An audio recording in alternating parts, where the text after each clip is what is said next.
For me, the toll booth scene is inspired by Dean Tavaleris's and Arthur Penn's work in Bonnie and Clyde. Kurosawa is the father of all violence in modern movie. Kurosawa via Arthur Penn and Bonnie and Clyde and Sam Peckinpah.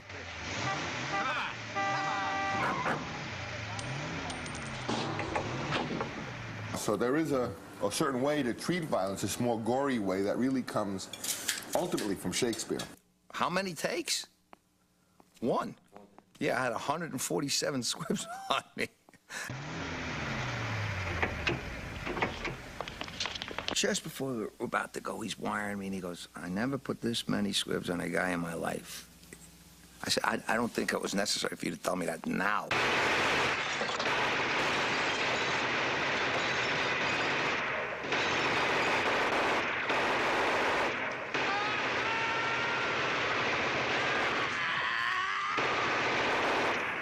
There was always one weird detail. There was always some little weird detail before the violence happens. Remember, like in Godfather 2, when the light bulb is out and the towel catches fire, or some little thing that causes you to remember, even though it may be very, very short.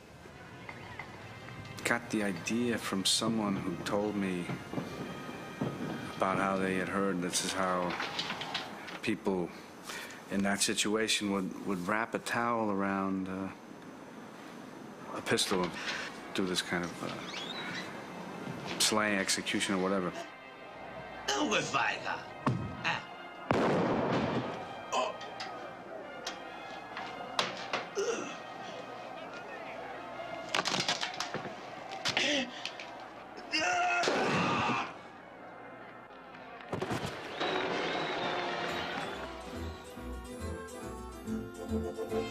Rome, one day there was some Italian holiday, and they said, well, Monday is closed. I said, it's closed. You know, we got our whole people here, we got a lot of work to do. So we invented cafe production. We just went to the Via Veneto and we got set up on around, you know, this big long table, and we just did our day's work sitting in a cafe. And I remember in that session, we were going through everything, and we had the idea, well, what if in the middle of this big kind of summit meeting in Atlantic City, and all of a sudden all the tables started shaking and everyone thought it was like an earthquake, and then all of a sudden a helicopter was killing everyone, except we never saw the helicopter. Let's go. Let's get out of here.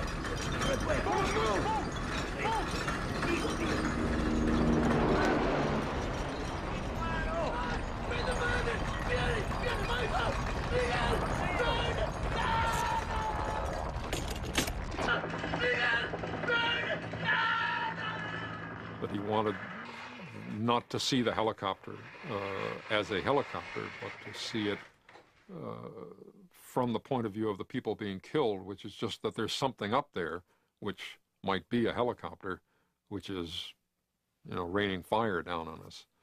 So he just wanted to keep it mysterious.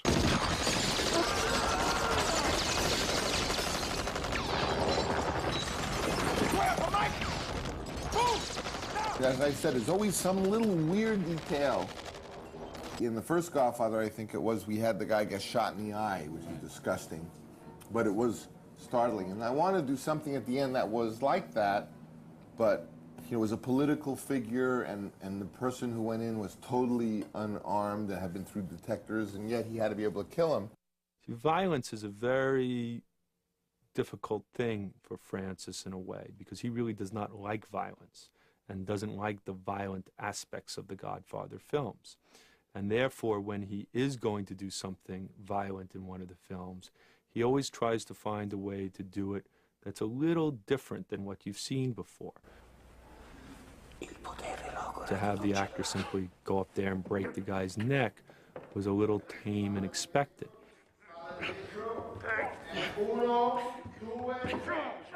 Francis, later on in post-production, came up with a different idea of how to do it, one that most of us probably have not seen before, one that may or may not even practically be possible. And I got this idea, you know, again from Kurosawa. What if the guy just took, because this character wore big heavy glasses, just took his glasses and just ripped his aorta open with the glass, because he knew he would be wearing the glasses. He always has like a gush of blood, you know, and all that. You could kill him with a pencil. I don't want to kill him with a pencil. Spade! Okay, Antonio? Okay? Ready? Action!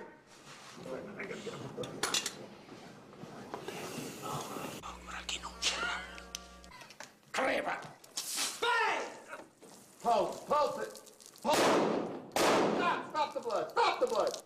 Un momentino di più. In the original cut of the Glasses killing, which was first presented to the censors, You got a Polaroid of that? we were given an NC-17 rating for the Godfather film, unless we were willing to trim back the spurt, and therefore we did so for the final release of the film.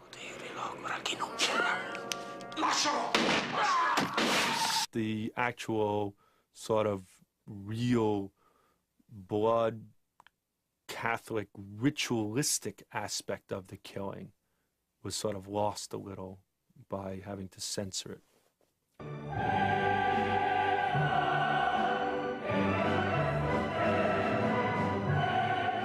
When I was a kid, my dad conducted a production of Cavalleria Rusticana. I used to go a lot with my father, and sometimes he would let me sit in the orchestra pit next to him. I remember 4 or 5 things just impressed me so much. One was the idea that these men had an argument and then one bit the other's ear and drew blood, and that was a Sicilian way to do a duel, and it meant it would be a duel to the death. Come on, Vincent. Come. Make your peace. He basically told me a brief history of, how this fits in the operatic sense. Here are these 2 men making their peace, and then the one guy crosses the line for a second by throwing in that one little, has to say that one little derogatory comment about his origin. Bastardo. And boom, next thing you know, the guy's clamping onto his ear.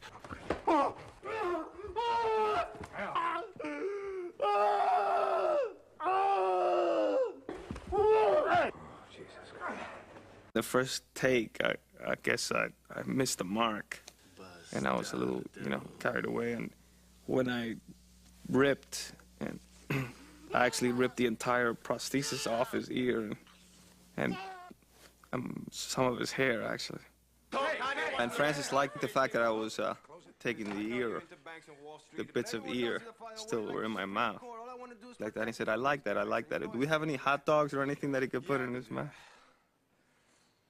Everything was always, up for grabs, It was the only thing that was sacred was what, in fact, was in the can. And if it wasn't in the can, it could change the next day. I mean, I think Dean Tavolara said that with Francis, the script is like a newspaper, and a new one comes out every day.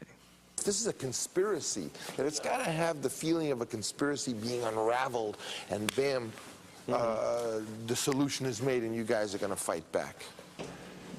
You arrange a meeting. You say how devoted you are to me. You tell him your problems. You ask for his help. What problems? That you want to run away with my daughter.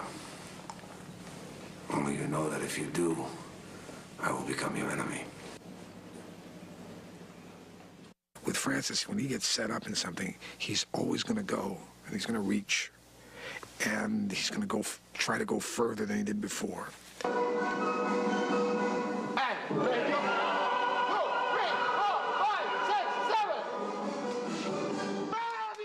I knew when he said he was going to do it, when he first said it, it was 2 years before he said he was going to do it, because I think he had to ruminate about it. And then finally, when it did come, he had, I think, something he wanted to talk about.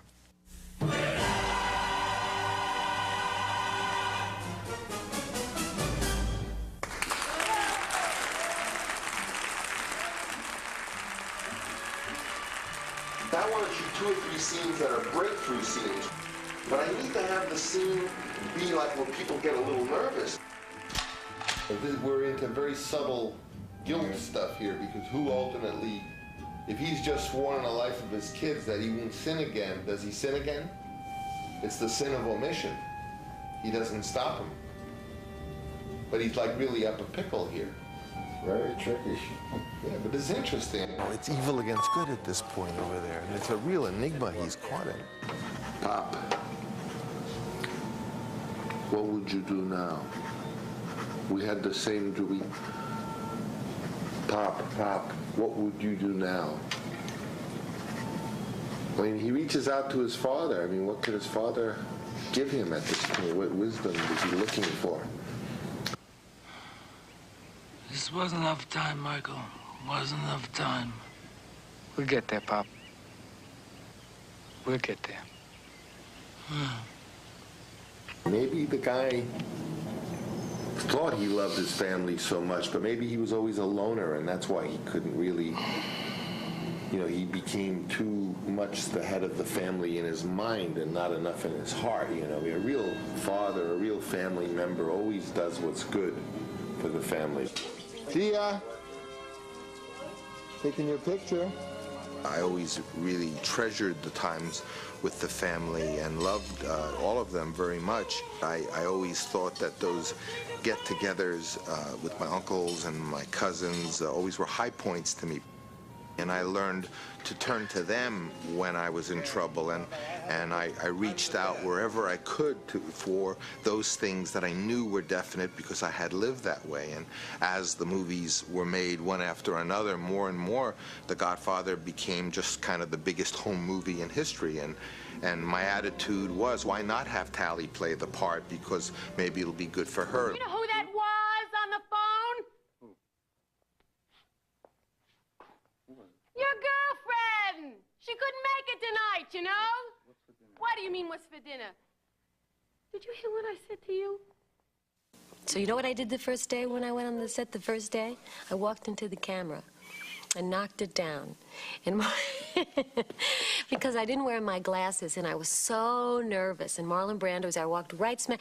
I mean, and he came over to see if I was okay, because it was a very large. So naturally, the first day, the sister knocks the camera down. And why not have my father get his break so he can write the music? And why not put my little baby in the baptism scene? At least I'll have always a memory of that. It'll be like a home movie. I'll always be able to see what my kids look like.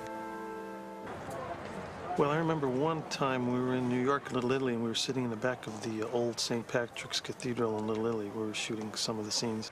And he just happened to lean over to me, and I remember him saying, he says, you know, this is the church where we shot the baptism in part 1. And I looked around, I says, oh, wow. You know, and I got kind of a little chill. I thought, this is great. Oh, this is that same church. I didn't know that. And he says, yeah, I see up on the altar there, the baptismal font. He says, yeah, oh, that's fantastic. That's right. Oh, that's where they baptize a little baby. Then he says, now you see my daughter Sophia over there standing next to the baptismal font, which she was, you know. So I look over at Sophia, who's about 19 years old now. As I'm looking at her, he says to me, she was the baby. And it was like, whoa, it gave me that little, you know, it made the hair stand up on my neck for a second.